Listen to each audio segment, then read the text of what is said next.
Right. And so I've begun the process to take us into Facebook. I will announce that we're live, and we'll probably be landing in this space together with our Zoom because it is 7 o'clock.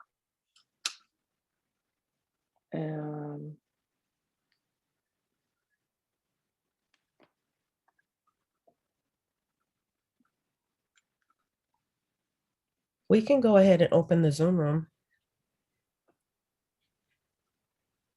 I'm gonna go pour some more water for my tea.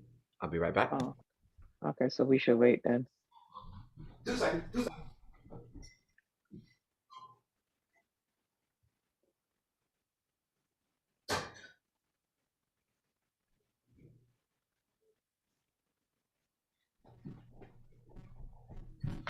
Skirt, skirt. All right, I hear you.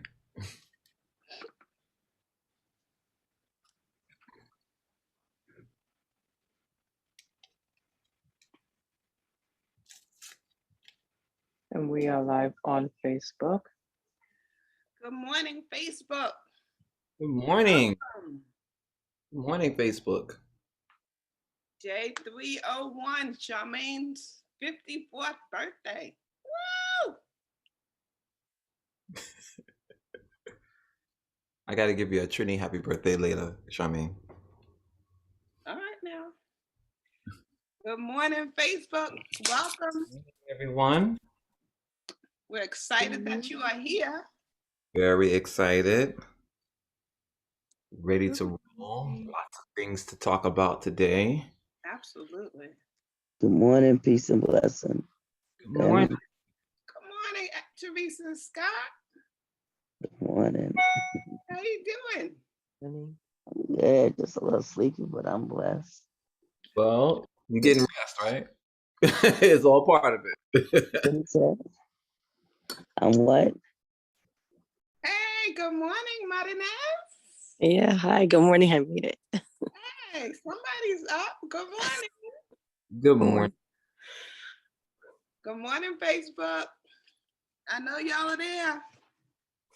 We're excited to have you with us. Excited. Good morning, everyone.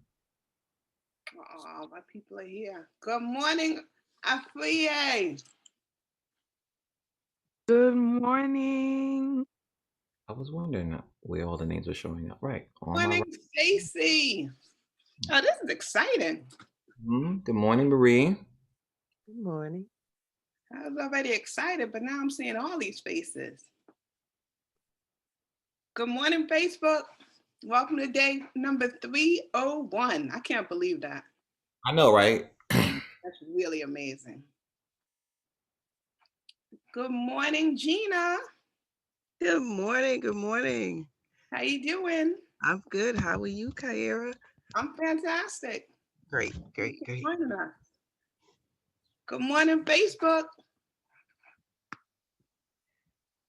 I wish we could see our Facebook people.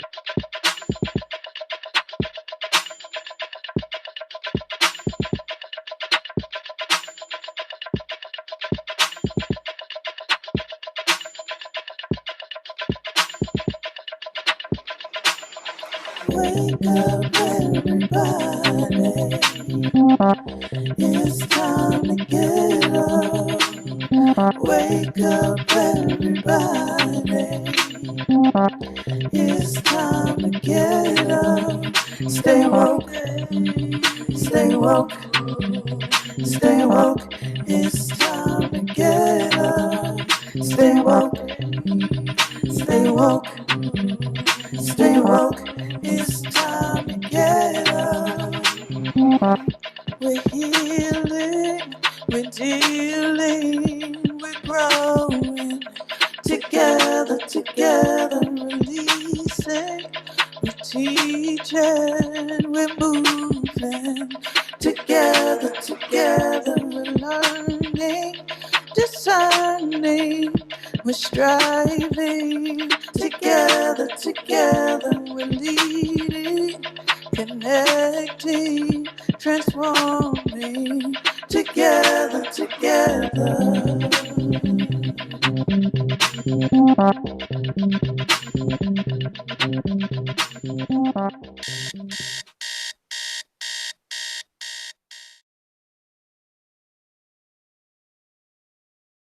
Good morning, everybody. Wake up, everybody. Good morning, Facebook. My name is Kyira Harris, and I am co-facilitating with my brother. You're muted. Bang, got it. Thank you. I am Kevin A. Joseph, again, co-facilitating with my sister Kyira. That's right. And our presentation, I'm super excited to bring it to you. Our presentation is giving yourself permission to live with hydration and rest. So well, you know what? Let me tell you a little bit about myself.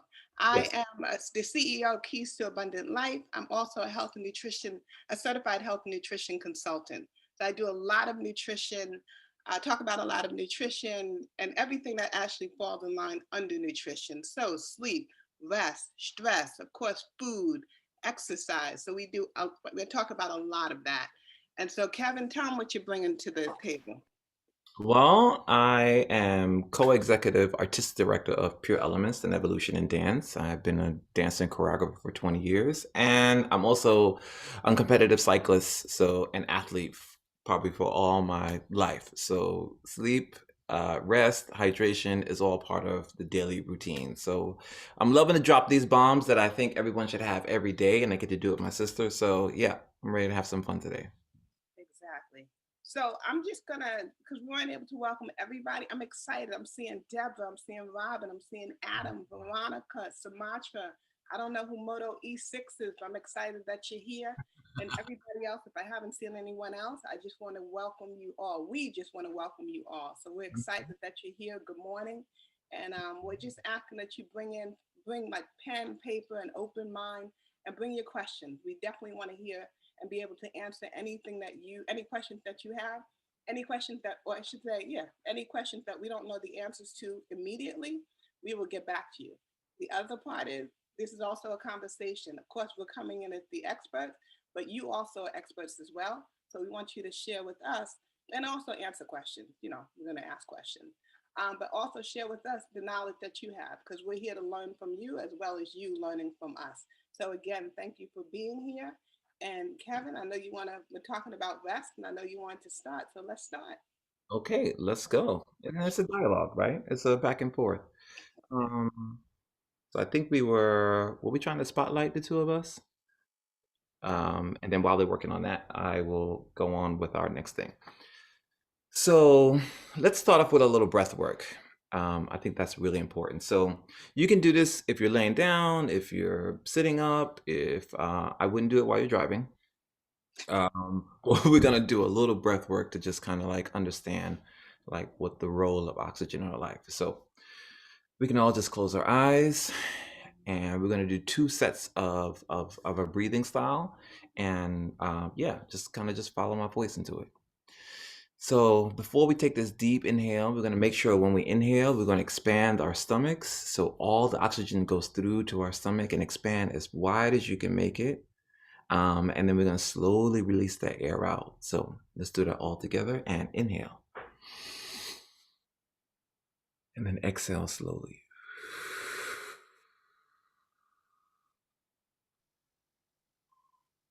Make sure you squeeze your stomach, go to the back of the spine. Let that navel go right to the back of the spine. And then inhale again. And then exhale.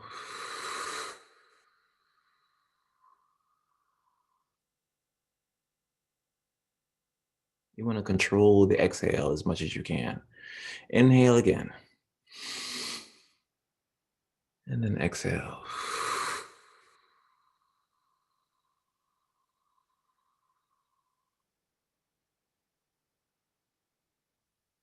Now this time, as we inhale, we're going to inhale with our chest, like really make it big and broad and feel the oxygen in our back. And then we're going to hold it there for a second. And then we're going to let go some air out our stomachs, but leave your chest big, right? So it's like really big, and then let go a little bit. And we're going to hold, and then let go a little bit, hold, and then let everything go. And then we're going to repeat that 3 times. Okay, here we go. Inhale with a wide chest.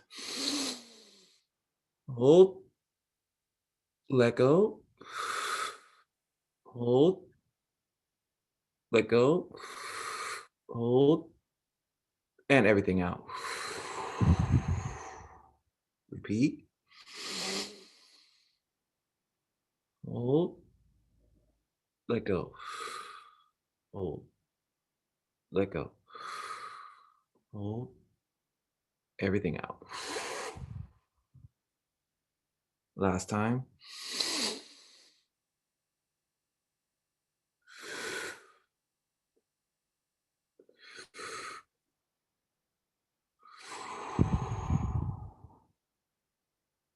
And slowly open your eyes. And that's just a little breath work just to get that oxygen to get through to a body.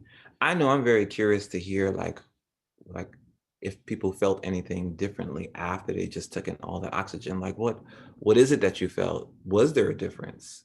Are you used to doing breath work? Because you could clearly do that for like 15 minutes, 20 minutes. But I did a shortened version just so we could have a little dialogue about that. So while they're you could chat it, or you could just say you want to talk about how you feel. We're interested in hearing about that. And oh, there you go. I felt the tiredness leave me. More relaxed from Marianas. Yeah. Yeah. So the importance of breath work, right, is to get oxygen into the body, because a lot of times dehydration is we're also deprived of oxygen. You know, even though we're walking, we feel like we're breathing okay, but we want all of our organs to get that oxygen. And there's the science part of it, and then there is the appreciating yourself, right? I appreciate myself and I want to deliver that oxygen to the body, right? I want to bring in oxygen, create more red blood cells. And just how we wake up in the morning and you get that big yawn, like, oh, okay, I'm up. Our organs need the same thing, right? So we bring that oxygen in, and then the organs get that sort of refresher. And just like Kathy said, she felt the tiredness leave her, is that same thing. You know, toxins leave through our bloodstream, toxins leave through our urine, toxins leave through our sweat, but also being able to carry those toxins through the body to get to those exit points. That's what's necessary as well. So now you have that functionality to kind of move forward, thinking clearly, that morning fog is gone, and you're like, oh, okay, now I'm ready to work. So I'm glad we do that. Go ahead. Gina said she checked and her systolic BP went down 10 points after this breath work. Wow. Yeah. Huge. Yeah. So that is huge. Charmaine said she felt calm and grounded. John Carl felt his chest a bit more, to expand a bit more. I actually felt more alive. I felt more awake. And I feel like I can think better. So thank you for that. You know, when I am in, well, you know, as an athlete, there's, you know, especially as a cyclist athlete, sometimes you could be in situations that seem dangerous, right? Or sometimes, like when you feel like you're at your end, like, oh, I can't go on anymore. You know, I have to even remember in the moment of work and competing and you're pushing, is to take these long, deep breaths, even while pushing. And I could see it on my heart monitor. The heart is just dropping.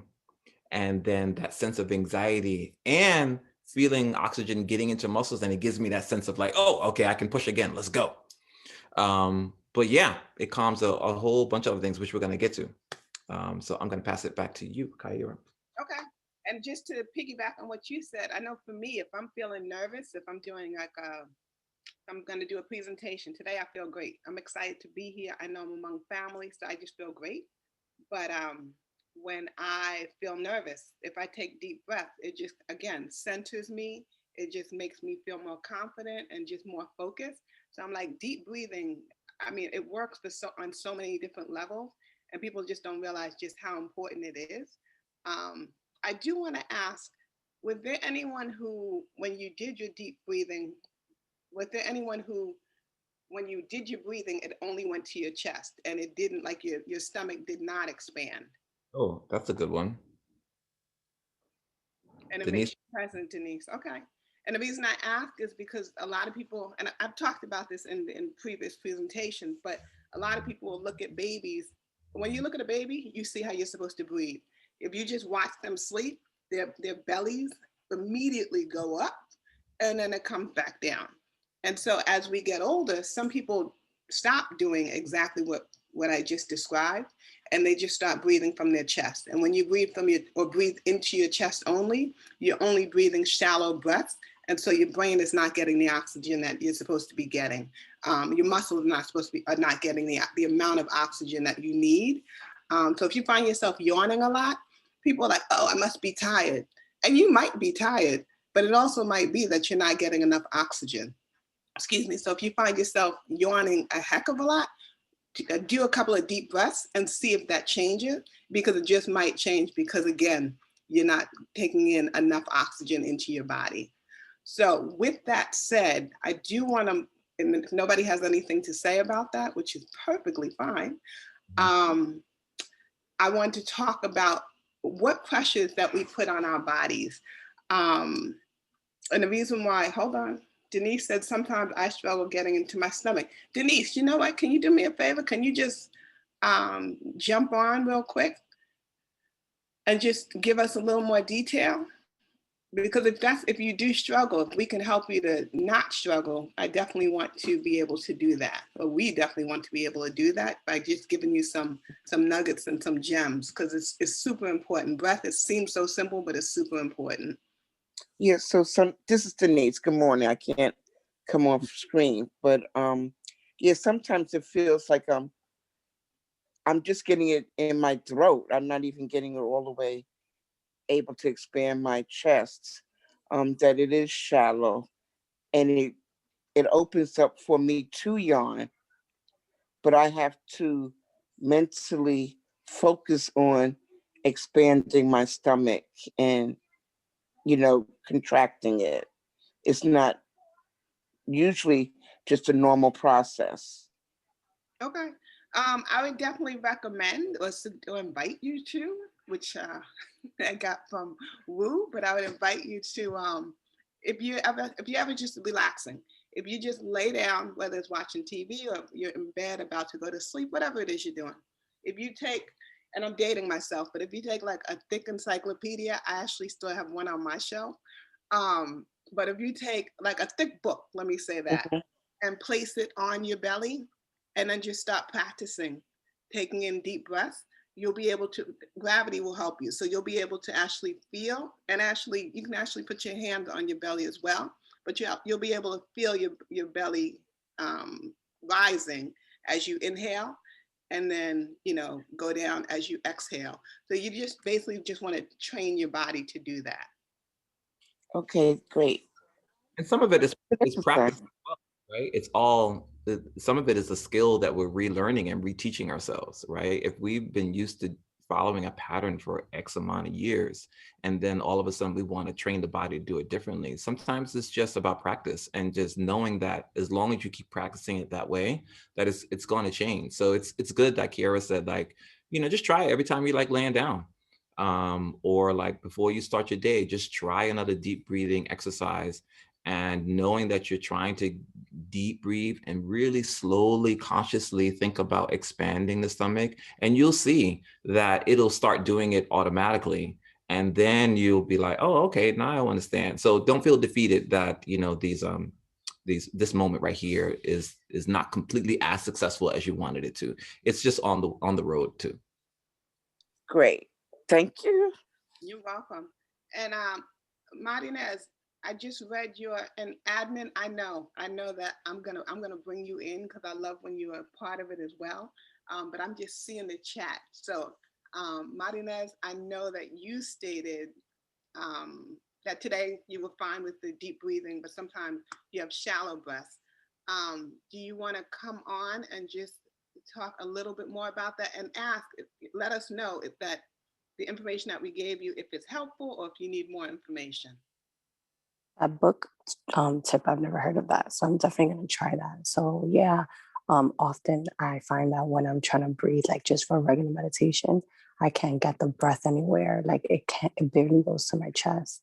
So I'll notice that when it's usually I have to work on something around my heart chakra, like sentimentally, and some unprocessed experiences that I haven't really paid attention to. And something else that happens to me, like when we did the breath work today, I yawned and I don't get usually more energy. Oh, oh wait, I don't have my video on. Oh, sorry. Okay. No, I brought my video back. Great. So I'll notice that when I yawn after I take deep breath work because it's like a release of emotions. So that happened to me this morning and it feels good because like my shoulders drop. And what happens to me often too is that when I feel like I need the breath, like let's say I'm super anxious, I know consciously that the breath work is gonna help, but something inside of me is like, oh, it's not gonna work. It's a waste of time. So I've learned to train myself to go anyway and do it, and it does work. And I feel better. And I feel like it took my like 30s to realize that. Hey, please, people in their 40s, 50s, and 60s are still trying to work on it. So it doesn't matter what age, as long as you get it. So that's good. That's great. Yes, thank you so much for that. That was so clear. And, that's really what this session workshop is about. Like we're gonna drop some information that some people may or may not know. That's, some of it is scientific, some of it is just data. But really, even when you think before that, for all of us, before thinking about the science part, like we actually have to say, wow, I want to give myself some time to do some breath work. I want to give myself time to, fill my jug with water. I want to give myself time to sit and just look outside and just stare at the sunrise while I sip on my tea and drink some more water. Or I want to take 20 minutes to do that because we're always on the grind so much. And Kyira and I were going to talk about that sort of celebrating the grind thing, and it's not worth it. And right, and just giving ourselves permission to deep breathe, giving ourselves permission to bring in the nutrients into our body so we can do all these things, right? Like we got bills to pay, we got to get here, we got to take the kids here, we got to pick up this person, we got to do the things that we also love, but our body needs that replenishment. And then obviously on emotional trauma stuff, like how do we release it? So if that becomes the initiation and the precipice on why we do it, like that's more important than the data. But we are going to do like some of the data stuff. So thank you, my Danis. Yeah. So with that said, and talking about the grind, what pressure do we all put on our bodies? I know for me, I will put the pressure of oh, I saw something, I was like, oh no, I'm muted, but I'm not. What pressure do we put on our bodies? I know for me, I will put stress. I'm actually constantly stressed, even though people don't seem to think that I am, but I can feel it. Like I can feel the knots in my body. Like I feel the knots in my shoulders and my back and my neck. I'm constantly stressed just with work. What stresses do you put on your body? What stresses do you have just in your everyday life? And while they're pulling it up, and Kyira, stress is inevitable, right? Stress is inevitable in our life. I mean, just walking is stress. Just hearing whatever news in the day, trying to make deadlines, all of that is stress, but then being conscious about releasing it and replenishing. Right. And I'm glad you said that because there's good and bad stress. Right. And it really is about how you respond to it. Because again, everybody does have stress. So this time I'm going to sit back and let the admin join. See, even we learn. I was like, we got to do this more often. I feel like it feels like a TV show, right? It does. Yeah, we're going to take the audience gets to join in. Woohoo! Right. So while we wait for participants to drop some things in the chat, and I see a couple, I'll answer the question, and then perhaps we'll have some more responses from the community. Is that okay? That's great.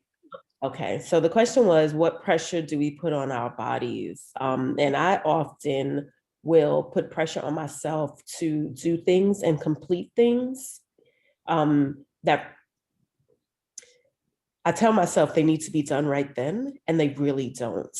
And so what that winds up producing is me staying up late, doing things that I want to be done with, but that don't necessarily need to be done right then. They can be put off another day or two, but I'll get in the bed at 1 o'clock because I just had to do, and I won't tell you what I had to do because it doesn't even matter. It's like, I had to fold up the laundry but none of it is things that are truly, truly important in the moment.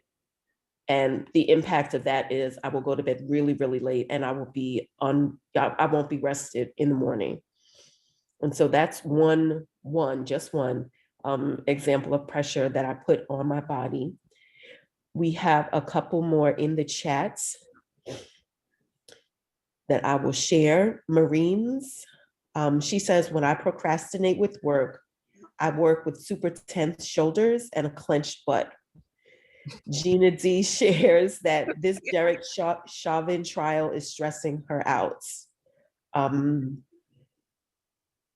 Teresa P says, not enough sleep, trying to catch up on work, etc. Teresa Scott says, not enough rest, knowing my limits, taking a not sure what that means, relationship pressures.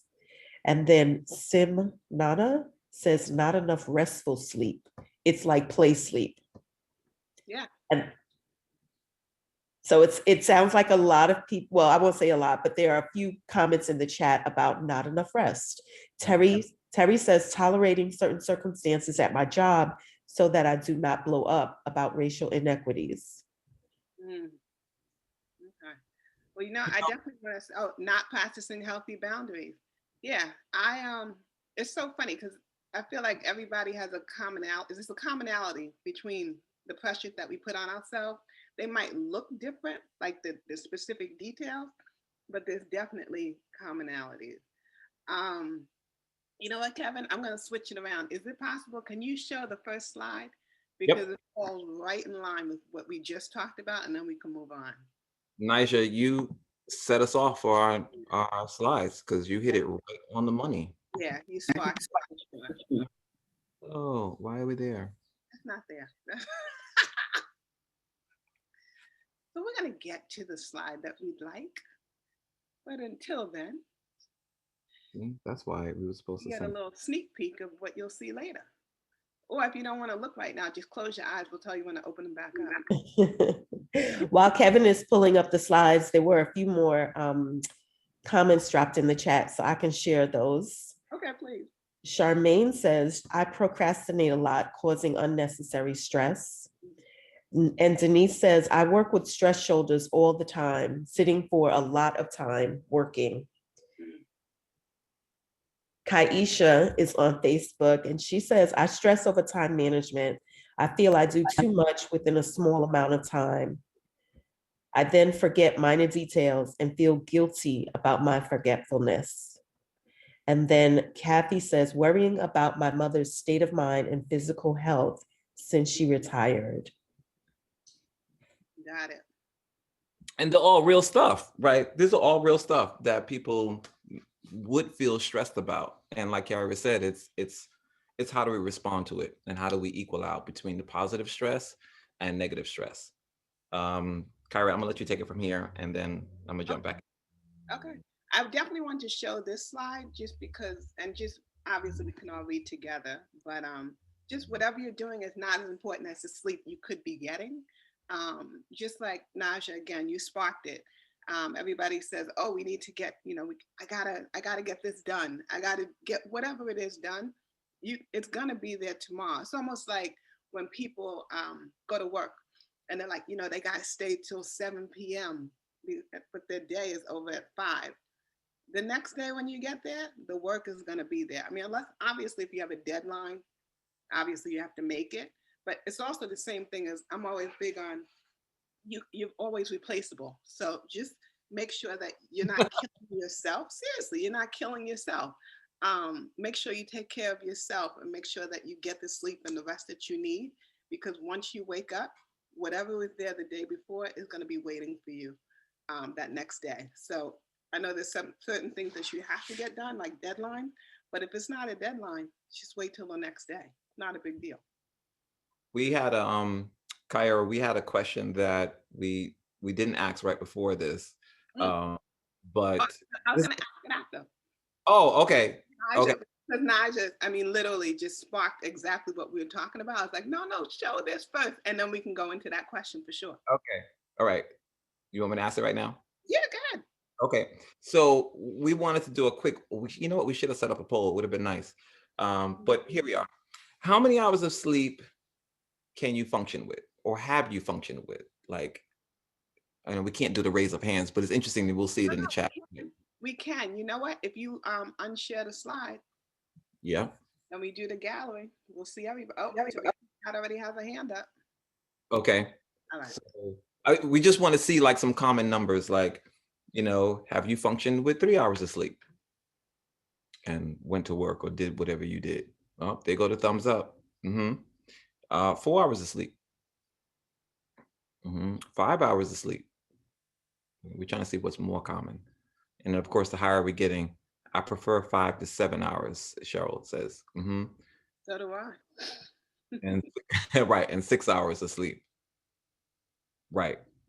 And you know, we mentioned that question because we always hear this thing like, you know, like sleeping is for suckers. Like I can sleep when I'm dead, or I will, you know, the lack of sleep as far as getting projects done, somehow there's an emotional reward that comes with that because we have been trained to celebrate that, right? Oh, you only got 4 hours of sleep and you got that project done. Like, oh wow, like you're awesome. No, we should not have been doing that, right? We should not have been celebrating that. And some of this is like generational stuff that's been sent down to us and given to us as the way to be, and it's not.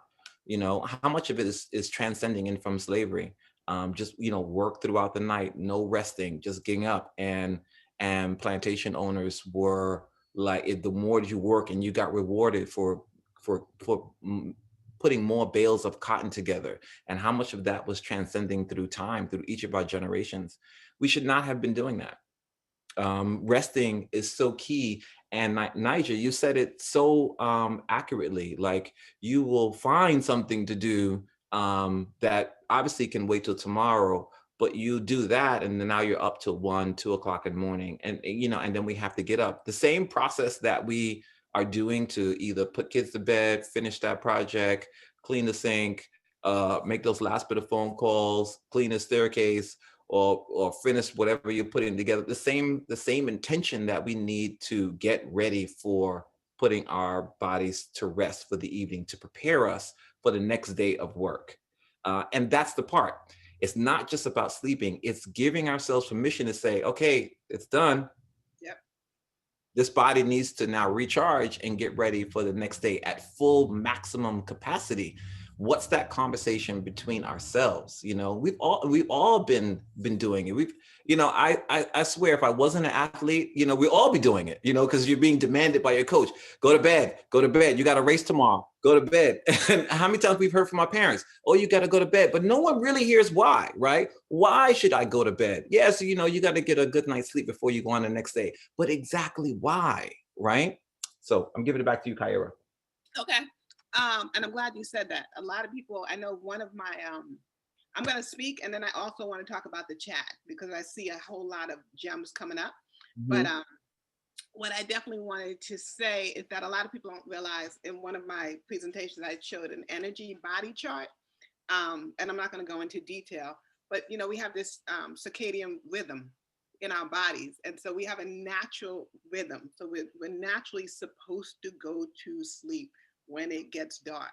And when it gets dark, then the rest, you know, different organs in your body are replenishing and rejuvenating themselves. And so that's why it's super important to go to bed and to get enough rest, because when you rest, your body, like your organ, literally rests on the hour. And so it's super important. I know I talked about, and we'll get to water, but even with the energy chart, between 5 and 7, you should get, that's when you should get the most amount, not the most, but you should definitely get water in.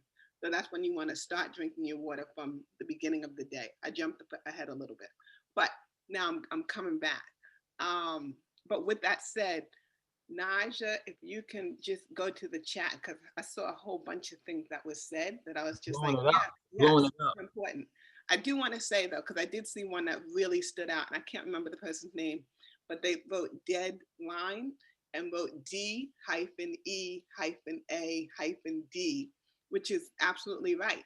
You meet a deadline, you're killing yourself. Stop trying to kill yourself. And I'm talking to myself as well. You know, I am good for procrastination, and I constantly tell myself, I do not, why do I, like, I know there's a presentation that's taking place weeks from now. And of course, I'm like, oh, but the thought hasn't come to me. And the thought only comes to me like in the 25th hour, right before the presentation. So for that, like, again, you have to retrain your body. You have to retrain your body to sleep a certain way, or to sleep and to rest. You have to retrain your body to breathe a certain way. So it's really, and it's not that we can't do it. It's just that it's a matter of taking the time and knowing and giving yourself permission and knowing that you are worth it. You are worth the time to take, to do whatever it is to take care of yourself. And rest and water are huge parts of taking care of yourself. So with that said, I'm going to pass it back to Naja. with that other contagious smile. So thanks, Kevin. So yeah, we have several people that dropped in when you asked the question about amount of sleep that people get or have been able to function on. There were shares in the chat about 1 and 2, 4, 3, 6. One person said never 7. There were comments where people said that they got 3 or 4, but they were barely functioning. And then acknowledgement from people that they know that their body needs 8, they know that their body needs 9, but they're getting less. Z shared that ideally it would be 8 or 9, but she averages 3 to 5. So there was a lot of sentiment and comments about that, acknowledgement from the community that there is a need for more sleep, but that we're getting less. So maybe you can share more about why we're doing this and how we get to the point where we're giving our bodies the rest that we need, the rest that we deserve. Jem is on Facebook and she says once she goes to sleep, she sleeps deeply and doesn't wake up until the next morning. That sounds like a dream. And then Z also says she rarely sleeps more than 3 hours and then she has to get up, usually to go to the bathroom or for something. So there were a few more comments. I could read them or you can let me know where you want to go. If you want to call on someone to talk about what prevents them from going to sleep, like tell us what you want to do. Okay. Well, I need to capture exactly what you said and I respond. I'm like, let me respond right now. The good thing is, you know what? Who said the 2 to 3 hours? Let's bring her on. I want to talk about that one. All right, okay, well, let me see. So Cheryl Glenn put in 1 to 2.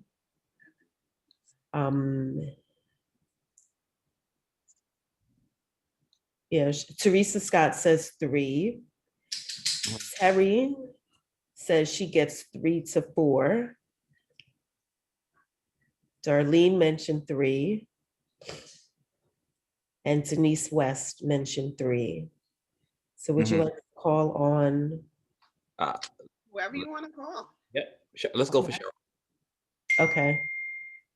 Cheryl? Grand rising, everyone. How are you? Okay. So I generally get 5 to 7, generally. But once in a while, due to like not being able to rest well for whatever reasons, or just not having a good night of sleep, I will have 1 to 2 deep hours of sleep and then have to get up and go take care of whatever. And I'm surprised that at some point in the, early in the day, I'm like, okay, I don't really have to go back to sleep. I feel okay. But when when I eat, or when I'm done, like it's closer to say 7 o'clock in the evening, the lights go out. So my body does try to make up for the loss. I don't try to make it a rule to function on 1 to 2, but I know that sometimes I can. And it amazes me. You know, Cheryl, that's such a common thing with a lot of us. And you mentioned something that was really key. You said, you know, when you're up, like, you know, you don't feel, you know, you're functioning, like you don't feel good. Because typically once we've lost that sleep, it's gone. Your body's already on the next cycle. So that's why you feel all right.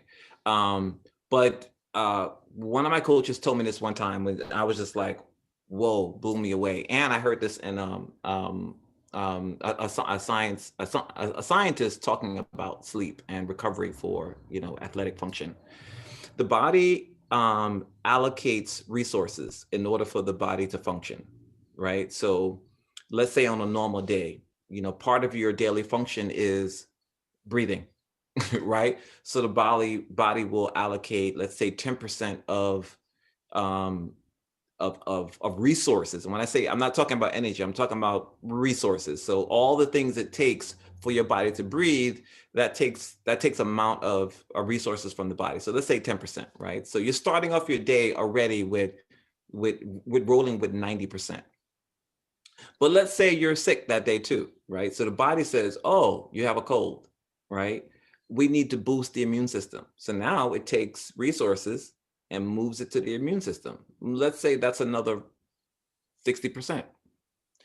60 plus 10 for just breathing, you're at 70% just coping with a cold and breathing, right? So you're at 30% of resources, which is why we want to lay down when we're not feeling well, because we're already using most of our resources trying to cope with a sickness, right?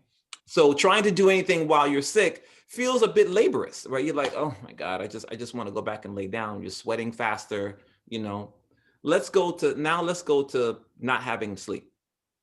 When you are not getting enough sleep, remember, we're already starting with 10% less energy. I mean, 10% less resources. And now we didn't get enough sleep.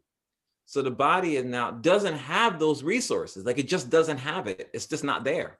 So take off 40, 50% of resources. So now you're dealing with a body of resources that has about 50% when you should be dealing with 100%. But in as your body is functioning, you feel like your 50 is your 100. So you in there. And I'm not talking about energy yet. I'm just talking about amount of resources. So as an athlete, let's say I didn't get enough sleep last night, but today now is a training day, right? I'm trying to fire up and I got 3 hours of sleep. The body doesn't even have enough resources to now allocate, let's say it's a run day, to allocate towards those legs to fire them up, to power the way that you want to. And that's why I was making a difference between resources and energy. It needs the resources to move to that area to fire that up.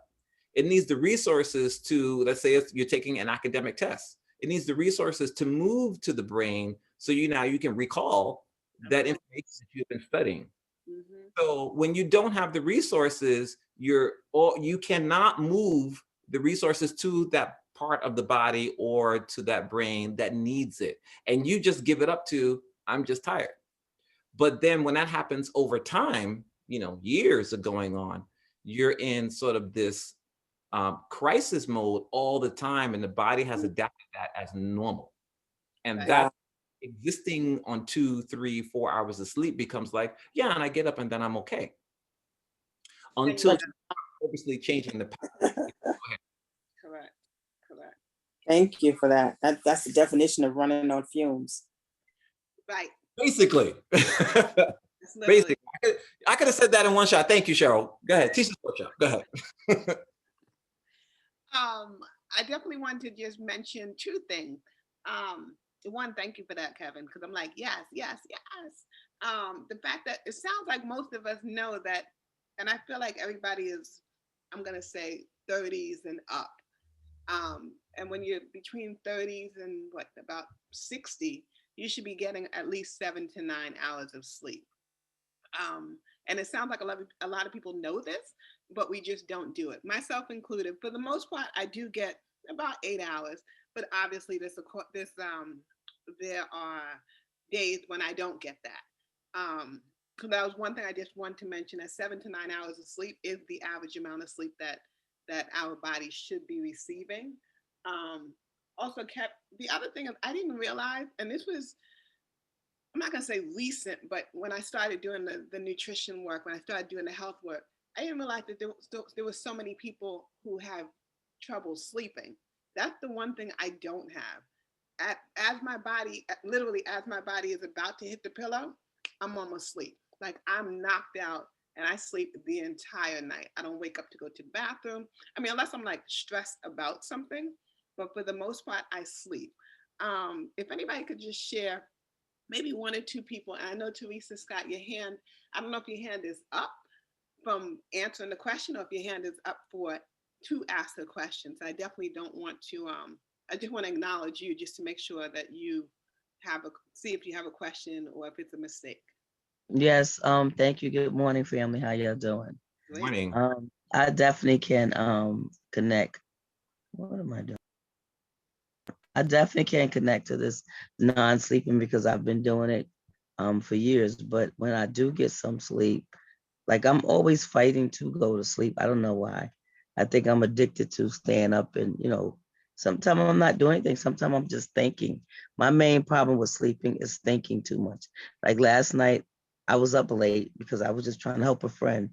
But then some news came to me, and that news got on my damn nerve really bad.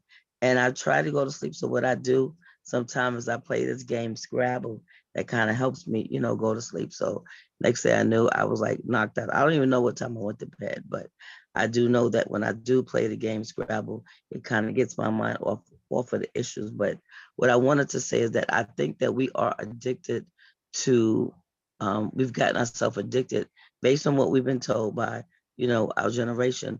Also, it's like we just feel like sometimes I think for myself is we feel like like I'm not enough, like I got to do this, always got to meet this particular standard. So that's where I think too how we are working ourselves to death.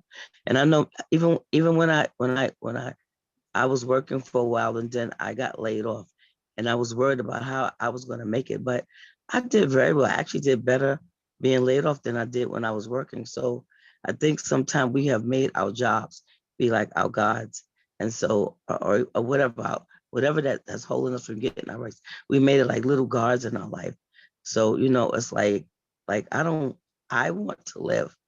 And I know if I don't rest, I could shorten my lifestyle. And sometimes you just have to say, it's like either get some rest or your ass gonna drop dead, and that's it. And it's like it's just that serious because so many people are dying from not taking care of themselves. And I don't. I want to live. I never wanted to live like I want to live now, and I'm complete.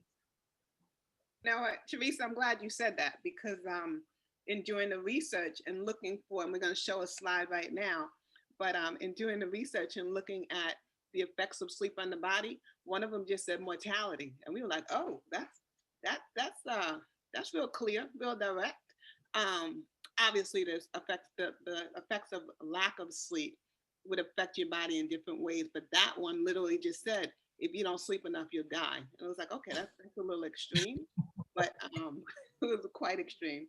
But yeah, I just want to show a slide, or we just want to show a slide that shows the effects of sleep on, or the lack of sleep on the body.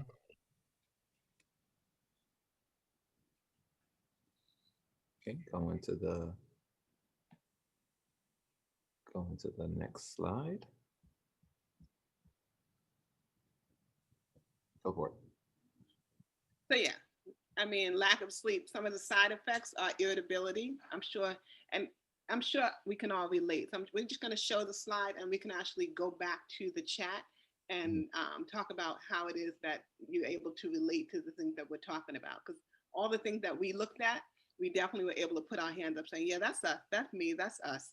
For irritability, cognitive impairment, memory lapse or loss, impaired moral judgment, decreased creativity. Like you just can't, I'm sure John Carl, you can definitely relate to that if you don't get enough sleep.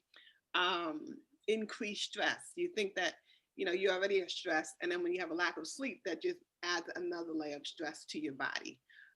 Symptoms similar to ADHD, which I'm going to look at because that really surprised me. An impaired or a suppressed immune system. So you can't even get yourself better if you're not feeling well, and then you don't get enough rest. Risk of diabetes. We're going to get to Facebook. Increased heart rate variability, risk of heart disease and stroke, increased reaction time, which I thought it should be decreased reaction time, decreased accuracy in just all areas of your life. Tremors. If you don't have enough rest, you can actually feel like body tremors and aches. Growth suppression. Obviously, funny enough, growing up, a friend of mine was like, yeah, which I didn't know. And then I was like, oh, that makes sense. We grow the way that we grow when we're sleeping. So if we're not growing, if we're not sleeping enough and resting enough, we're actually stunting our own growth. And the risk of obesity. And these are just a few of the side effects from lack of sleep. So just knowing that when you think sleep, you don't really think of all these things, how it negatively affects the body. But I'm like, just think of these, and some of them might actually stand out more than others for you. And we'd love to hear, what actually stands out for you.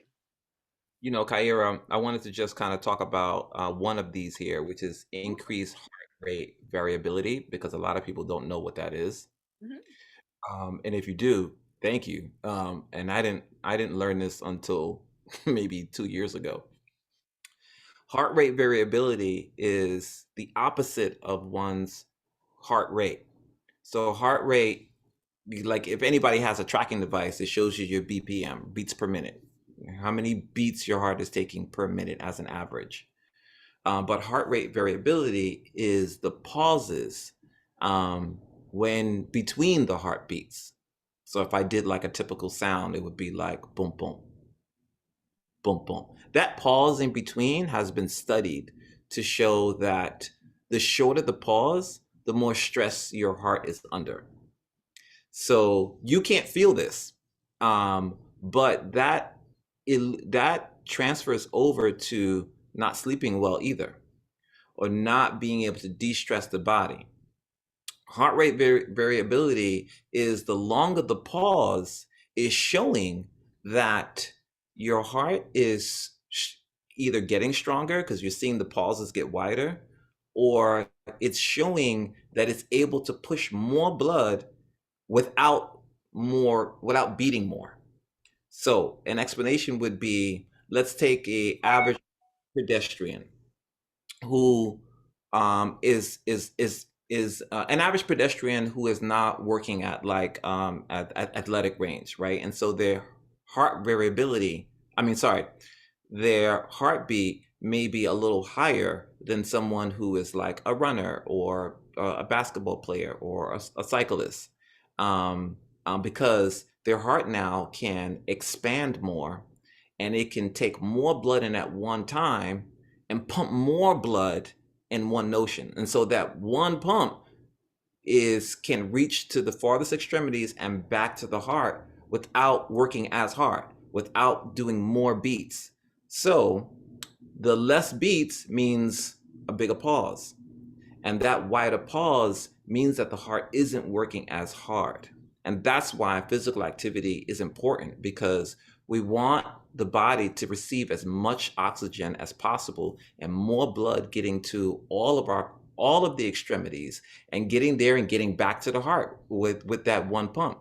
And so and if anybody went to the doctor and they had like a physical, I've had this a couple of times where the doctor looked at me and like taking my pulse and like, are you okay? I'm like, I'm fine. He was like, you must be like a runner or something. Yeah, like, outside of dance, but I'm a runner and I'm a cyclist. Oh, because your heart rate is so low, I thought I had to call like EMS like right now.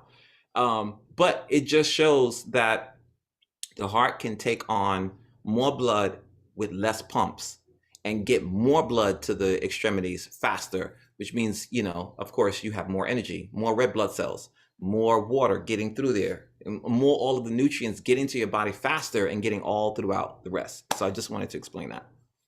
And I'm glad you did explain that. It's funny because I know you showed me the band that you use that actually shows you like the heart rate and your just all the things that are affecting your body. And even when we talked about it, it just sounded like it wasn't just an athlete that would need that kind of a band that tracks everything. Just the regular everyday person who's not a cyclist, who's not a runner, who's not a dancer, needs that just to literally just track what's going on in the body. A lot of people don't realize that when a part of what could affect your inability to sleep well might be your actual how your heart is working, the breathing, that you're not getting enough oxygen to your body. So it's super important just to know what's going on in the body in order to understand why it is that you're not able to sleep or just anything that's going on with you in your life. I know that we do have a couple of questions, and Naja, if you could just share what's going on in the chat, because I know I keep seeing a Facebook.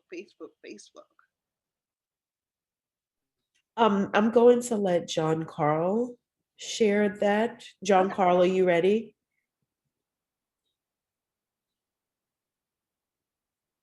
We have a question from Facebook.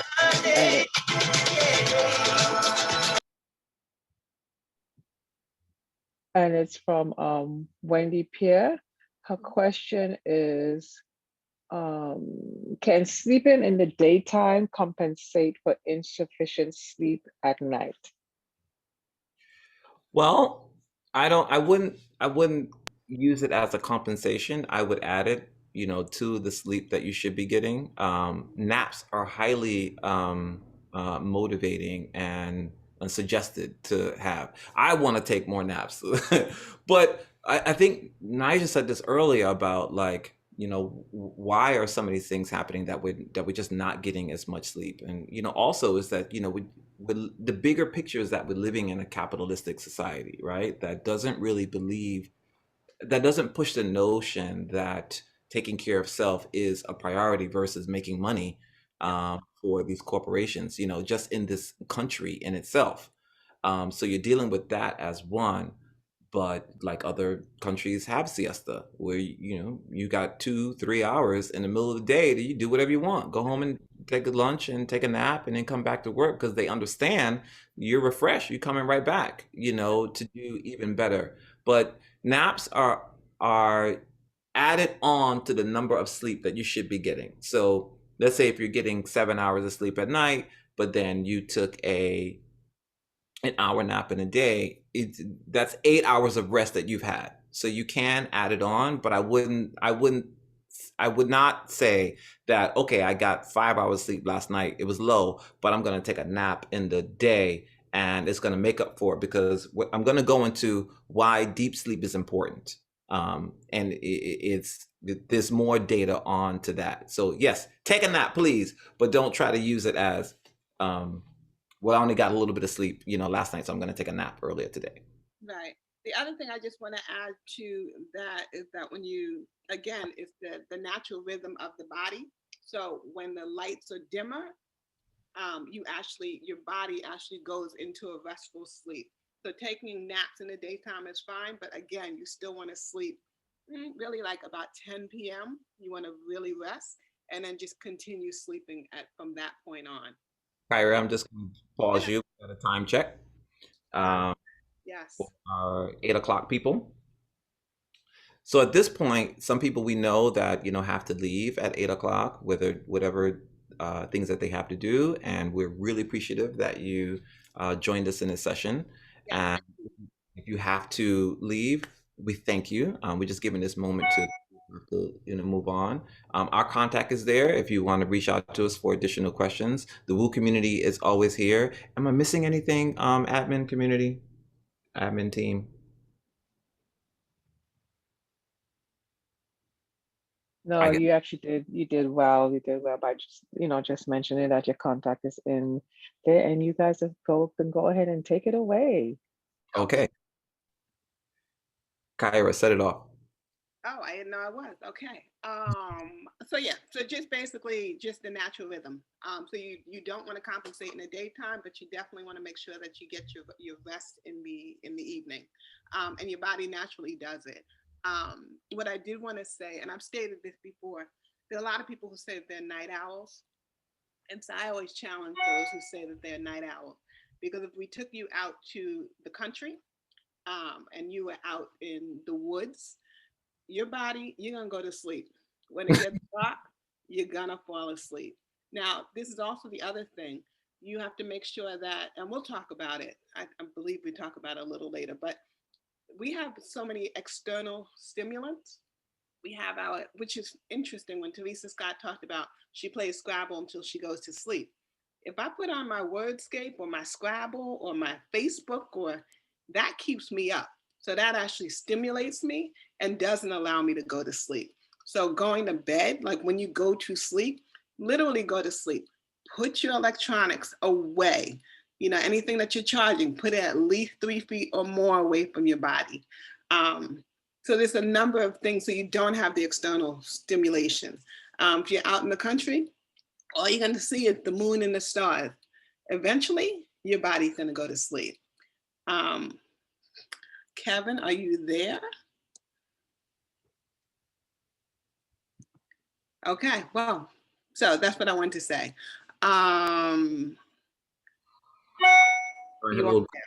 Okay. All right. I was just saying that your body, you will naturally go to sleep. And if you can actually talk about the melatonin, and actually please talk about like the sleeping pill, definitely the cell phone.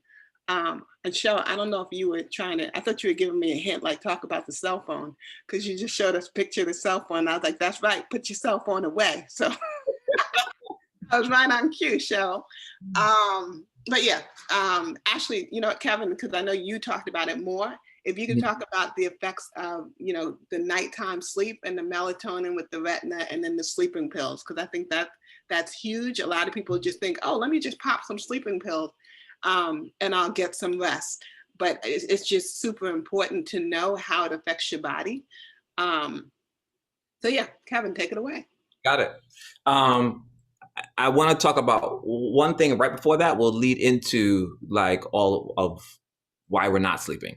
Okay. So what happens when we do sleep? And of course, I'm speaking about this from an athlete, right? Because we need the body functioning as close to 100% as possible for training days and performance days. Mm-hmm. But this is information that everybody should know because it equates to everyday life. So what happens during sleep? So you're in bed, you're at light sleep, and then you drop to REM sleep. Mm-hmm. This is where we start dreaming, right? And then we drop to deep sleep. And this is where you're just like in a very deep sleep. And then you come back up, right? You come back up to light sleep. You could possibly hear something. You may, look out the window for a second and then you close back down. We could wake up to almost like an hour throughout the night, a couple minutes. And so that pattern keeps happening. REM sleep, deep sleep, lightly awake, REM sleep, deep sleep, lightly awake. But when you start getting past a certain amount of hours, because everyone's body is different, but let's say after, maybe 5 hours, now we enter another state of deep sleep. So if I could, and I was looking for a graph that I couldn't find, but let's say the normal graph is doing this, right? It's light sleep, REM, deep sleep, up, light sleep, REM, deep sleep. And that's the wave that just keeps happening. And then after we hit like a certain amount of hours, then it kind of goes like this. In that sort of changed, really deep sleep is where the important stuff is happening. This is where the body starts repairing itself. And for athletes, this is where the muscles start repairing. This is where your immune system starts repairing and rebooting. This is where toxins are starting to come out. This is where your mental stability is starting to be replenished and memory is starting to be carved in. And what happens with when you are also in that state is right, we were talking about the repairing, But the image of the repairing is what I was trying to get to. Is the story was, think of like when it's rain falling. When water drops onto the concrete, right, it will find its way through the cracks and get to the soil. And let's say it's the first rain of the day. So the first set of water is going to work a little harder to get through the concrete, get through that crack, find pathways through the soil before, and that determines how deep it goes to the earth. But the next set of rain following up right behind it will follow that same trench, right? It will hit that crack, go through the soil, but instead of trying to carve new ways through, it will find its way through the same cracks or pathway that first set of water carved. That's what happens when you're sleeping. The neurological pathways are now created and it's set. So as an athlete, if you had a hard training day and your muscles, you did some really good work and you push yourself, the body now remembers the pathway on trying to fire up those muscles. So the next time you're going to do it, let's say the next week or the next training session, your body knows what to do immediately. So it's not the size of the muscles, it's the neurological pathway that has been created to know how to fire up those muscles. If it was studying something, it's the neurological pathway that gets you to, my cat just jumped over here.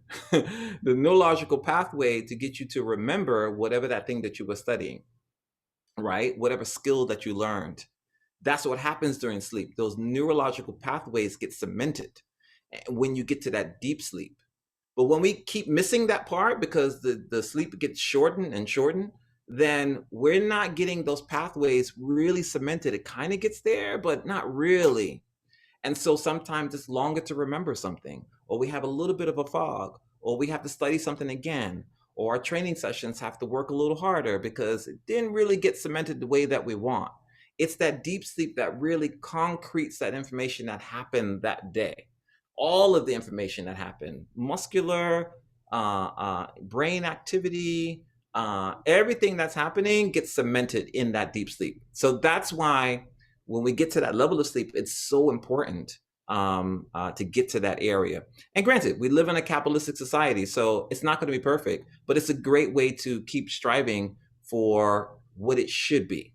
Now, Kyra, you was mentioning about like what happens when we're not sleeping, and melatonin now. Okay, so I'm glad we got that out the way. Right. So melatonin, which the body creates it, and from the beginning of time, our bodies know when it's time to sleep. And the way that our bodies know when it's time to sleep, what image is this? Is that Facebook? Say it again. It's a sharing. Nana Amen screen? Yeah, Nana, Amen. Okay, got it. So melatonin. The body knows when it's time to sleep is when the lights are getting down. It's a combination of the time of the day, and that's your circadian rhythm. That's another conversation. And also when the light is low. When the light is low, when the retina picks up that there's less light, it's telling the brain it's time to sleep. Oh, okay, it's time to sleep. Now it creates melatonin. Bang, here comes the melatonin. That now secretes and puts you into a state preparing you to sleep. And then when you have all the keys around you, right? The room is dark, you're in your covers, you've done everything to prepare yourself. The melatonin, allows you to drift into that sleep and now into a sleep pattern. Wait, let me just something real quick. I just want to say when the lights are low, meaning, and the only reason I didn't mention this is because I don't have a TV in my room, but when you turn off the TV, when you turn off the phone, when you turn off the computer, when you turn off all of the lights, just like if you were out in the country and didn't have access to any of those things, that's when the melatonin is really going to kick in and it's going to allow you to go to sleep. Go ahead, Kevin. Right. And from the beginning of time, it's really the sunlight, right? It's really saying the sun is down. Oh, time to sleep because now it's time to repair everything. Yep. But because over time we've been living in society that says push, push, push, we got 24-hour cities happening. People are working night shifts. We got to get the kids up at 6, but I got to do this project, so I'm going to get up at 4. But I went to bed at 12. You know, it's like we're negating and pushing against what the body's natural process is. And so when you are negating that, now you're training your body to ignore those things. And that's when it starts becoming harder to sleep, because it's not one thing that stops you from sleeping. It's a multitude of things that stop you from sleep. So before I go into that, I'm gonna pass it back to Kyira, because I don't know if we want to hear from the chat or whatever around that whole part. That was a lot I just said. It was. You know what? If we can just actually hear from the audience, from Facebook definitely, and also from those in Zoom, from the chat, just about what we've talked about. But I definitely want you to talk about, because you're the one who shared with me about the sleeping pills. A lot of people pop them. You know, we have people who are in school, people who, you know, just people who just, oh, I need to pop them. And also I saw that Nana Amen had talked about what about those who, and we kind of touched on it. What about those who work the night shift? I mean, you literally are retraining your body. But again, your body still, it's really the natural process of going to sleep when it gets dark. So you, because you're working the night shift, of retraining your body to go against basically the natural rhythm. Yeah. Yeah. So you know what? Let's not hear from them right now. Let me get that out so we can have more conversation until it's time to end the session. So right. So I heard this from coaches as well, and from yoga teachers. So all sleeping pills, so crazy, are bad for you. Like, just don't do it. Just don't. The reason that you're not sleeping is not, the answer is not the sleeping pill. The reason that you're sleeping is everything that we're talking about. Not preparing yourself for sleep, the lack of oxygen, the lack of water, the lack of deep breathing, and how do we respond to stress. Those are the reasons. And if there's anything medical, then that's medical. But the sleeping pills, the reason why they're not good for you, and it was saying some people, like, it'd be a mortality thing or to deep illnesses, and not because of the sleeping pill. The sleeping pill, the liver will handle it. It's not going to cause any liver damage by taking it. You know, I'm not a doctor, so I'm not going to talk about any specific sleeping pills. But what happens to the body is that the sleeping pill will put your body under, but you're not sleeping. Like deep sleep or REM sleep. Your body is not, it's not sleeping. You are in a sleep state, but you're not sleeping. Right. So I talked about all the repairs that happens, right? Your immune system is getting boosted. The muscle repair is happening. The memory, the liver is being, lack of words, juiced out. All those things are happening when you are sleeping, but sleeping pills don't allow your body to sleep. So and then you get up the next morning and you got to go to work. So your body did not sleep over that night. And then you're doing that time and time and time again. Those repairs and immune systems are not, and boosting of the immune system are not happening. So now you're susceptible to any of the other things that are happening that needs that muscle repair, that needs that immune system to be hot, which is why Black people were so affected by the coronavirus, because we're so under stress, we're so under rested, and we're dealing with so much of society's issues, and there's generational stress that's coming with that, and generational trauma that we're dealing with all the time. That not sleeping, as the hustle and grind thing, puts you in complete, I'm going to call it the sniper shot, ready to get hit, because you're not ready to take on any type of attack that's viral or anything. You're just not ready, because we're sitting out in the field with no protection. And that's why sleeping pills are not good for you. You're not sleeping. Right. The other thing is, I just want to jump in and say that's why it's super important. And we're not going to get into it, but there's the vaccine. There's the vaccine for COVID-19. But before you even do the vaccine for COVID-19, you need to make sure that you arm your body with all the nutrients and all the all the positive things that you need to do. So enough sleep, enough rest, making sure you're giving yourself the foods and the water and all the things that your body, the nutrient that your body needs to improve your immune system.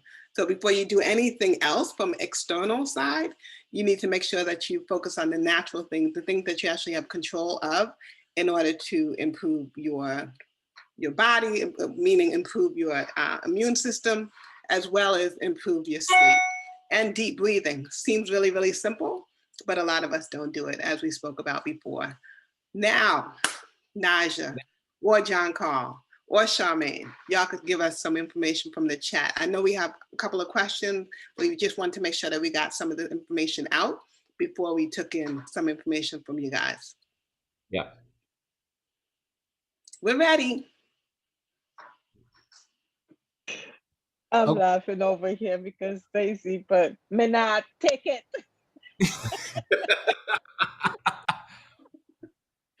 Oh my God, it's so funny. But I could jump in for myself.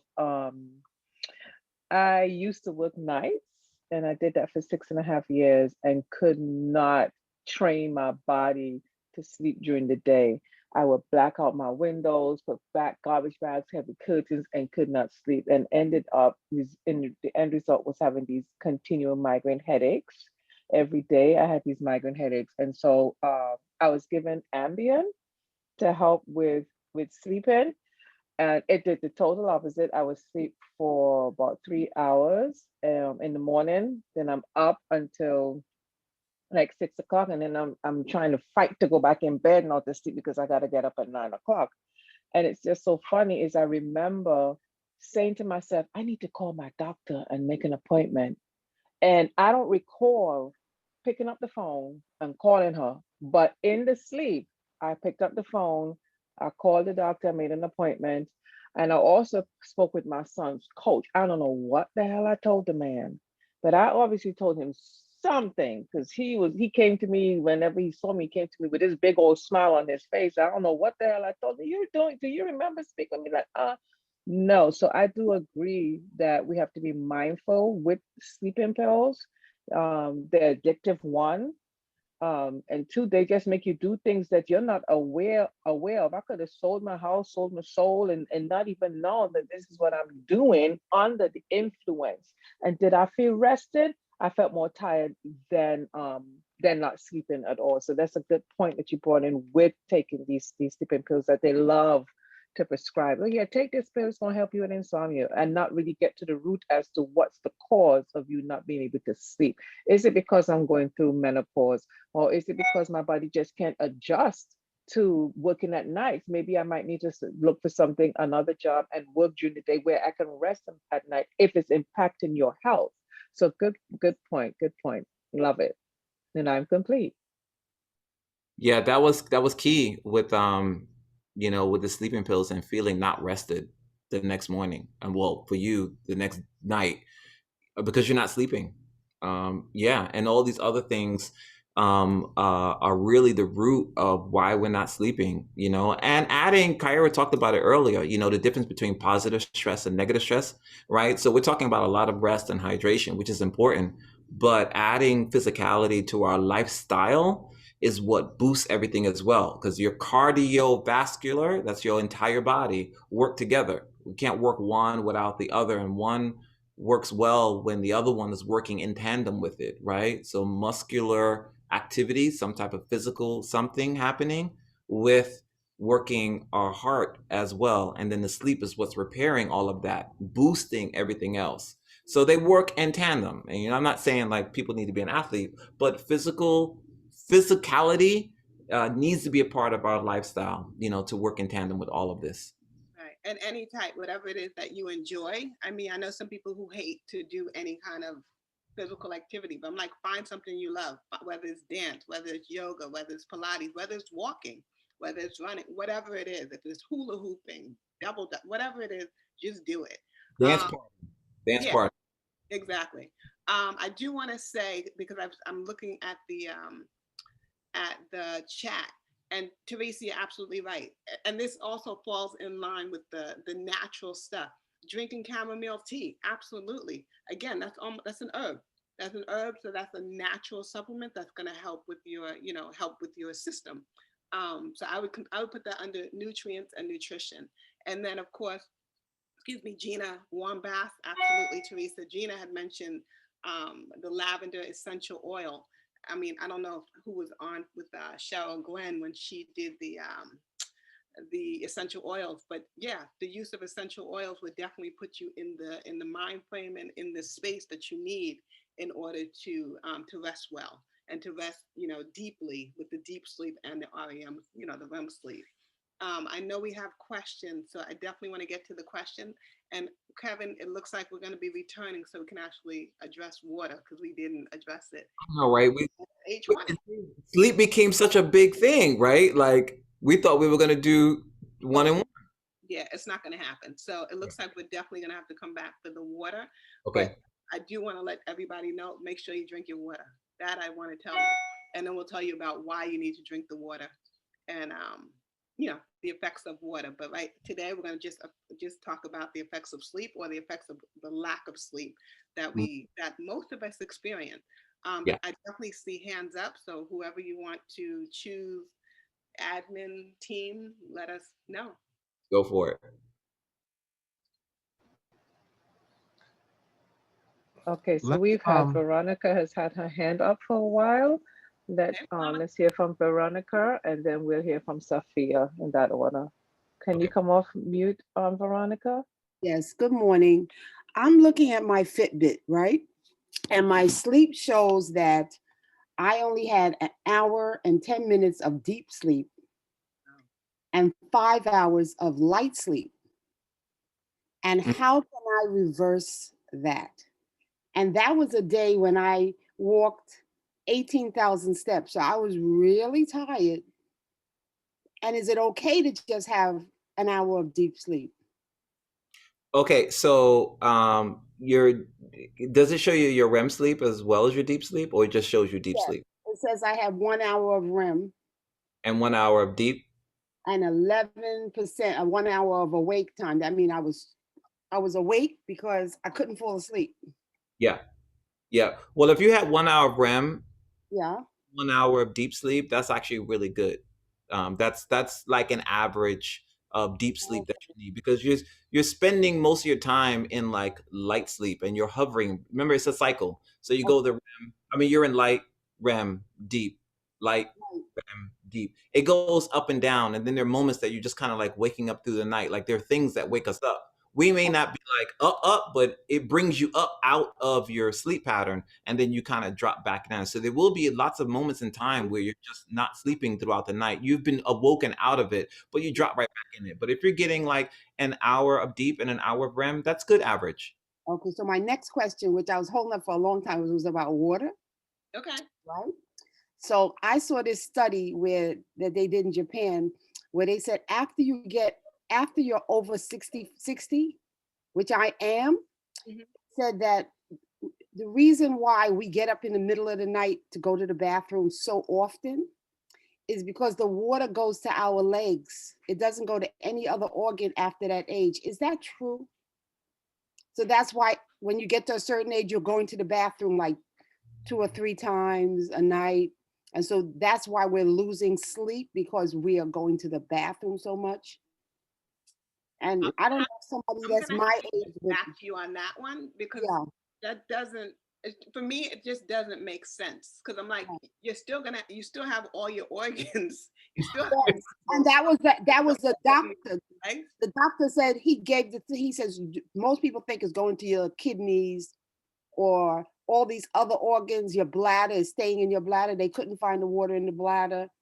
And so as I get older, I know that there's times that I get up to go to the bathroom. So I stopped drinking water at a certain time. Okay, but I think everybody does that. Like you stop drinking water by a certain, like maybe an hour or two before you go to sleep. So then you don't wake up either as often, or don't wake up when you go to, don't wake up, when you go to sleep. Right.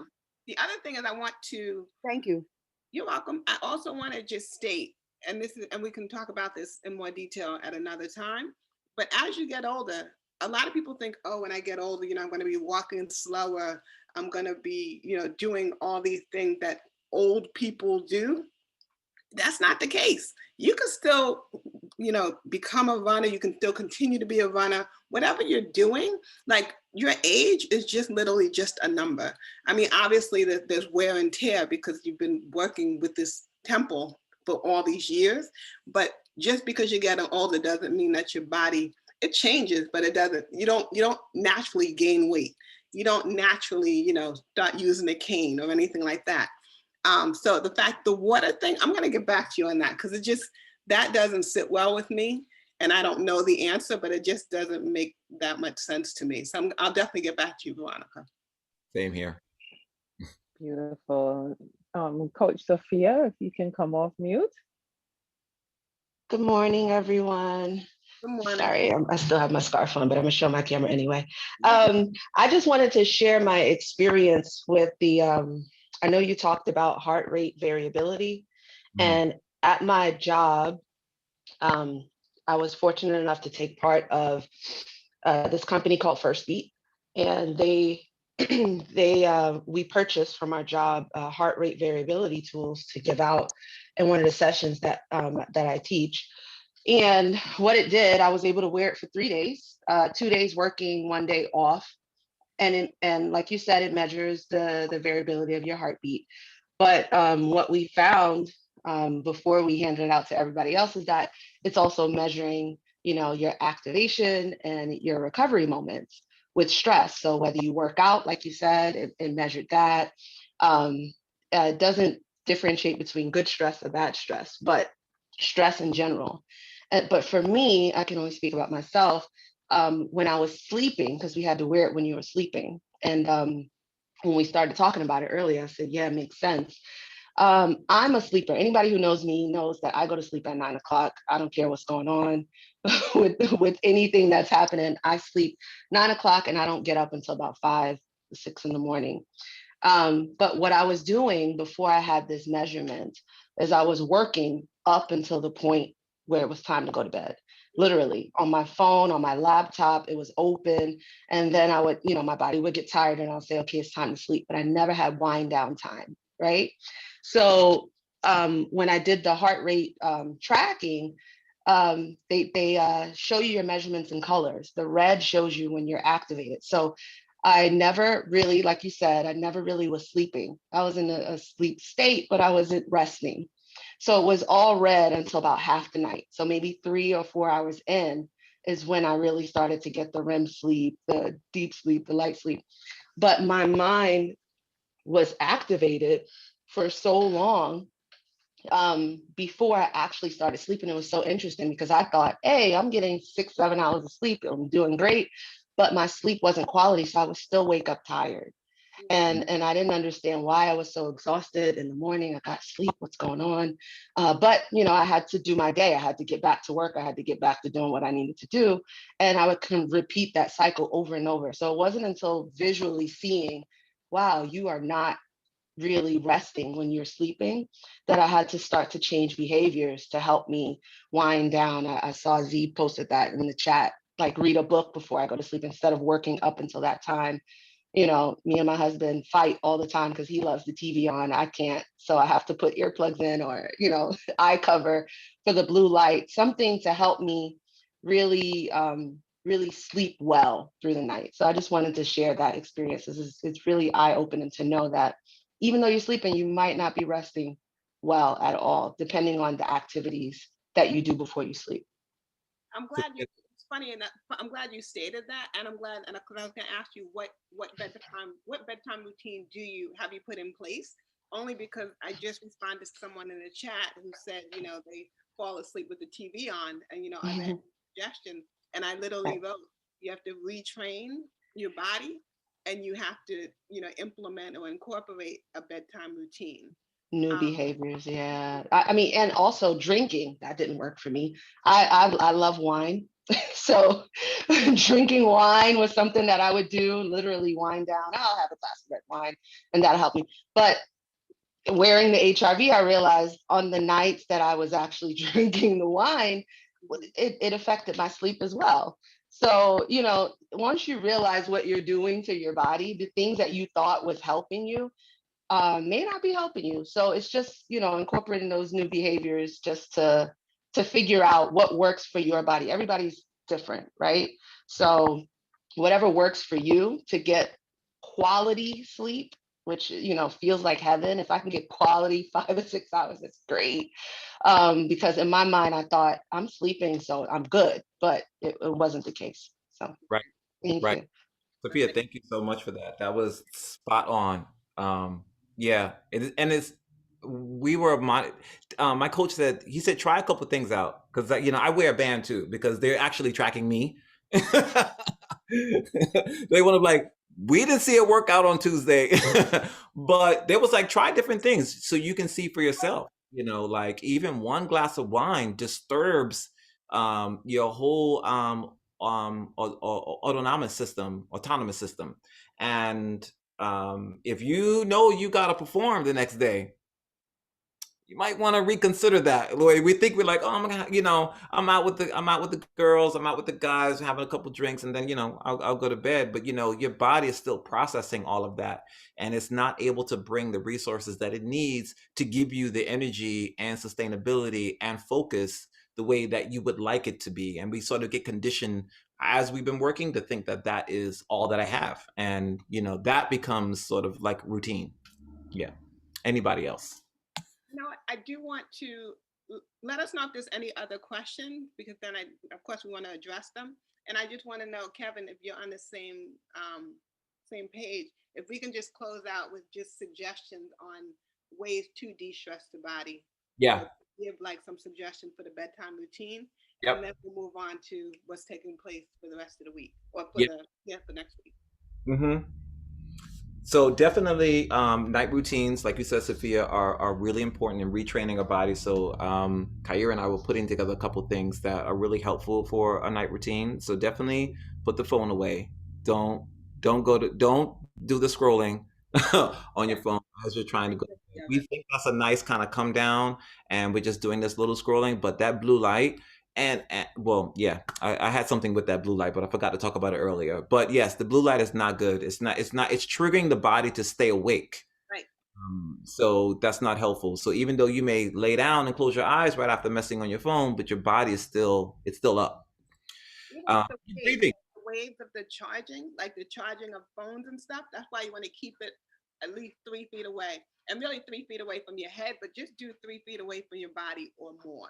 So if you're charging your phone, put it across the room as opposed to right next to you on your nightstand, which I've been guilty of. So I'll make sure I sleep on the other side of the bed to make sure that I'm far enough away. Right, Kyra, you told me about that when I was like, "Oh, it's not next to me, but it's on my nightstand. That's not 3 feet." That's 3 feet away. Exactly. Yeah, I'm gonna start practicing that one as well. Breath work, right? Doing the breath work that we did, using those patterns, just deep breathing before you go to bed. Let me tell you, getting that sense of oxygen in there is like smoking a joint. Not that I know that, but I'm just saying. Your body has that oxygen to just really work with everything else. Yeah, you will fall deep fast. And of course, this is practice, right? As you keep practicing, you'll see the changes, and you'll see the changes start happening quickly. What else we?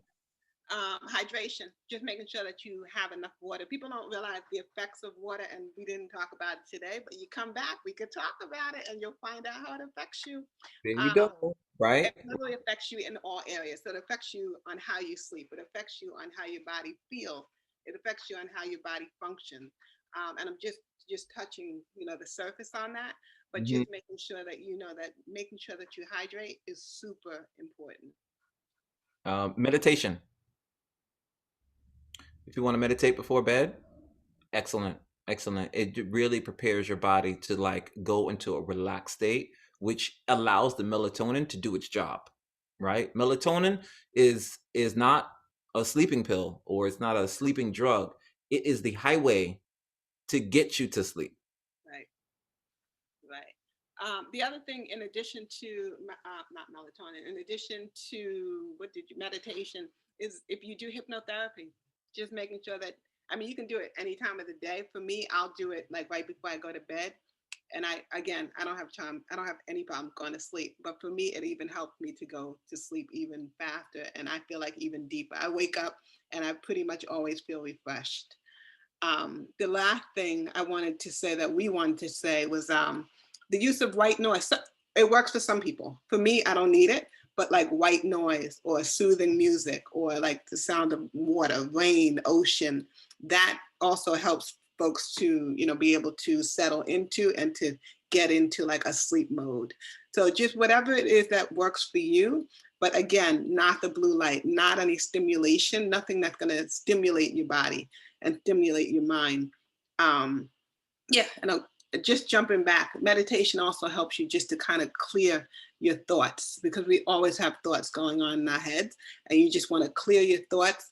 So then when you do go to sleep, your body is you're allowed to clear your brain and clear your mind even more. So yeah. Yeah.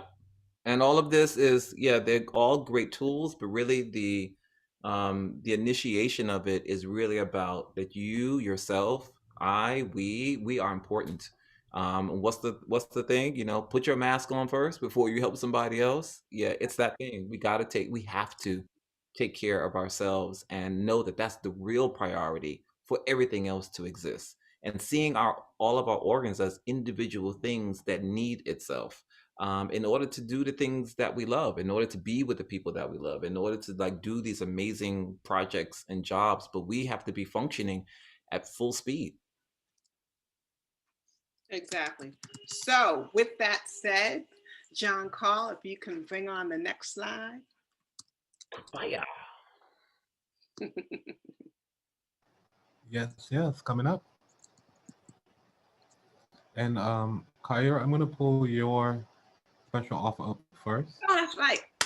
Okay. You can go ahead and share with us. Okay, so my offer is for 2 participants to receive 20-minute consultations on nutrition. Obviously, for me, nutrition is more than just food. It's exercise, it's sleep, it's everything that falls under the umbrella of health and nutrition. So, with that said, if you can tell me the 2 winners, I'm hoping that once we do select them, you would just come off mute and just let us know that you accept. And then just reach out to me and we will do your consultation.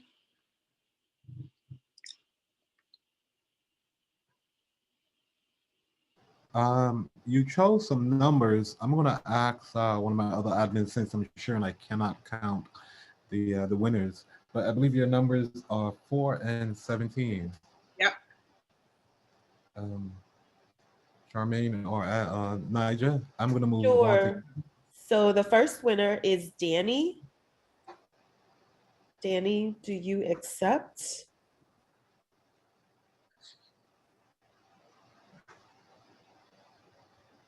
What Danny? Is that me? That is you, Danny. Do you accept the 20-minute consultation? Yes, absolutely. All right, beautiful, beautiful. Thank you so much. Thank you. And then the second winner, or the second participant, Kyira, is Sim Nana. So Sim Nana, do you accept? Absolutely. Thank you so much. All right, Sumatra. I'm excited. Boom. All right. So next one up, 2 participants receive a consultation on preparing yourself and/or your bike for your next journey. And it's not just about, an athlete or preparing your bike, but it's also preparing yourself. Like, how do we prepare for that next thing? Since I have to prepare for so many races, there's a lot that go into it, and not just, the bike or my body, but there's a lot going on. So I would love to be able to do that in my consultation. Go for it. John or Nija with the numbers of who are. Sure, Kevin. So the 2 winners for your special offer are Kiwana Shirise. Am I saying that correctly?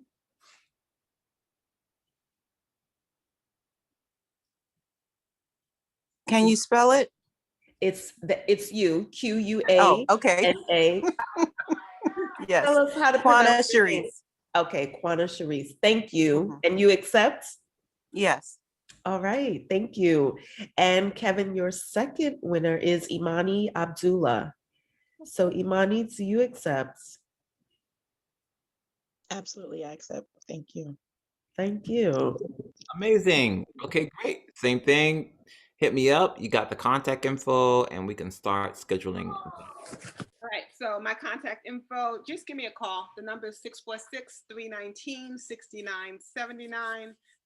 Well, and then you can look at, and you can please join Facebook Keys to Abundant Life, Instagram at KT, and Twitter at KT Abundant Life.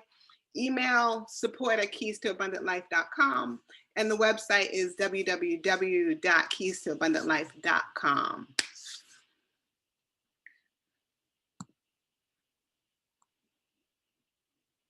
Okay, so there's my phone, there's a Facebook, there's IG and email. It's if you want to call me, it's fine. You want to text me, that's fine.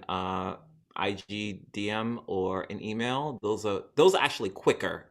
If you want to text, DM me on Instagram or email me. Those are like really fast because I'm just moving through the space and I can respond to those quickly.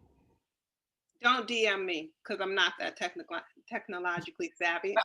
So either call me or text me or email me, but not DM. Don't do any DMs. So next up is the love offering and donations.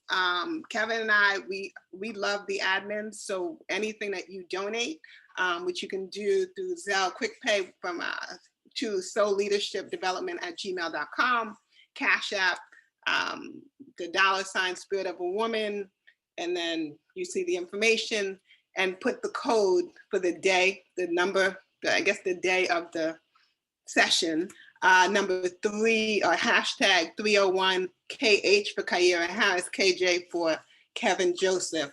But yeah, please give a love offering and or donation. And we are going to give it to the admins because they do such a marvelous job. They make us look good. They help us out. Even when we're not looking good, they make sure that they jump in and just cover us so we're not looking as crazy as we are.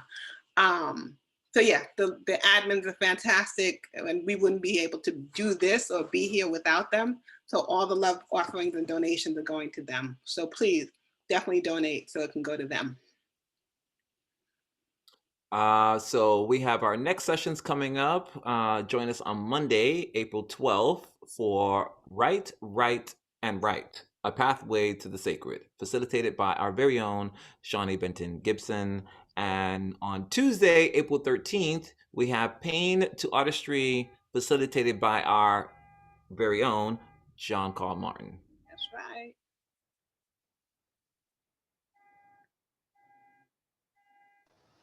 Thank you so much, Kevin and Kyira.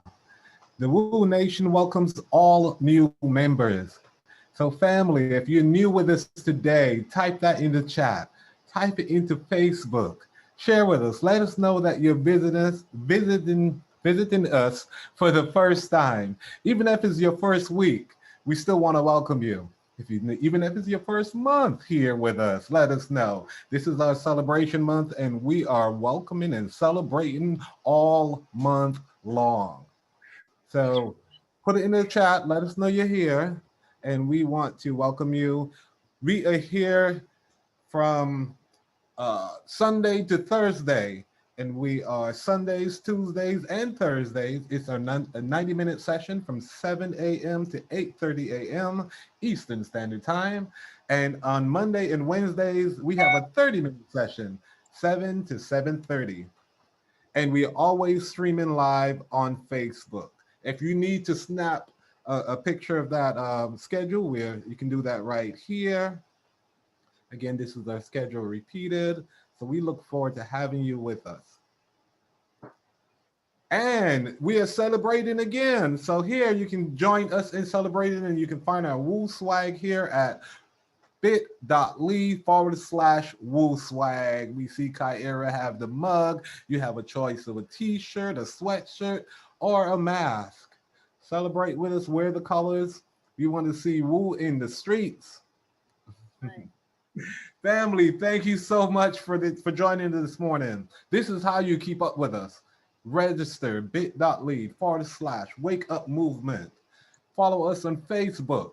Join our group there. You can do that at bit.ly/woo community.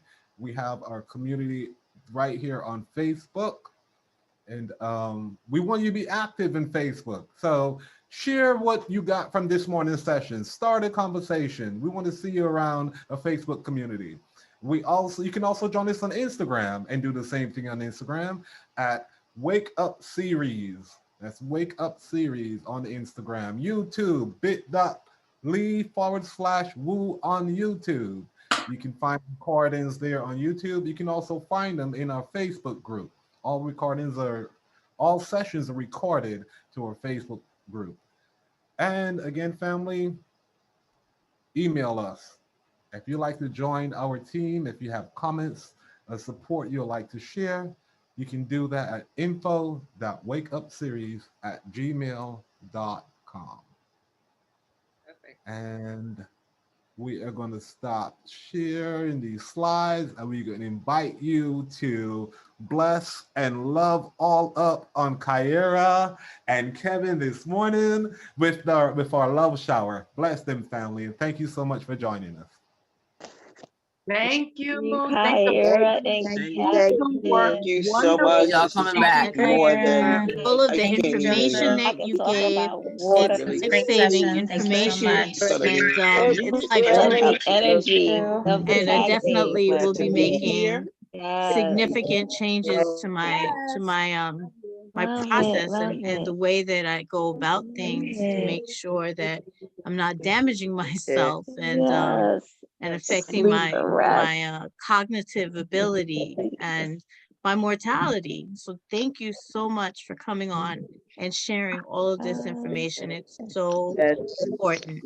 It's so important. It's life-saving. And I appreciate both of you so much You two for did well together. collaborating and Compliment each other. making this as powerful as it was.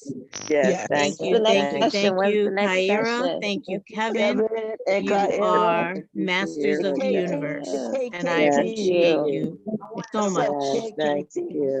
Thank you for all that you've given and all that you do. Hi, Miss Veronica, Miss Nigella. Here's to Hey, good morning, Teresa. Happy birthday, Coach Charmaine. Happy birthday, Charmaine. Yes. birthday. Happy Birthday. Happy birthday. Love you, Charmaine. Thank you so much, Charmaine. Look at that beautiful smile, that beautiful face. Happy birthday. Thank you for this conversation We're of life and 52 when I vitality. see. Yes, thank you so much, Thank Kevin y'all, and family. Kyira. I really do Thank appreciate you. both of you. Yes. And can't wait for the next session because I know it's going to be some more life-saving information that we all need to hear to make the changes that we need to do for a happy and productive life. So, because we are all healers and we all need to be at our best and fill our own cups so that we can go out in the world and heal others. So thank you for the ripples that you have created here today. So guess what, folks? Lights out. Lights out.